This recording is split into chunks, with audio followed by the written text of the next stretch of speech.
শীঘ্রই ৫৯টি এগ্রিকালচার অফিসারের পদে অফার প্রদান করবে রাজ্য সরকার। আজ মহাকরণে সাংবাদিক সম্মেলন করে কথা জানিয়েছেন কৃষিমন্ত্রী রতনলাল নাথ। তিনি জানান, ইতিমধ্যেই টিপিএসসি পরীক্ষায় তারা উত্তীর্ণ হয়েছেন। এই ৫৯ জনের মধ্যে ৩৩% সংরক্ষণ মেনে ২১ জন নিযুক্তি পাচ্ছেন।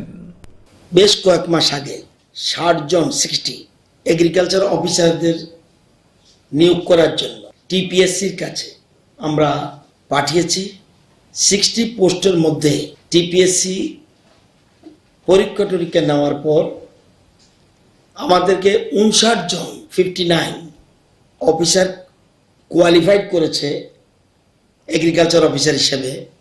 এই 59 জনের মধ্যে ওয়েস্ট ত্রিপুরা পেয়েছে 18 জন, সাউথ ডিস্ট্রিক্ট 13 জন, খোয়াই ডিস্ট্রিক্ট 11 জন, গোমতী ডিস্ট্রিক্ট 8 জন, সিপাহীজলা ডিস্ট্রিক্ট 3 জন, নর্থ ডিস্ট্রিক্ট 3 জন, ধলাই ডিস্ট্রিক্ট 2 জন এবং ঊনকোটি ডিস্ট্রিক্টে 1 জন।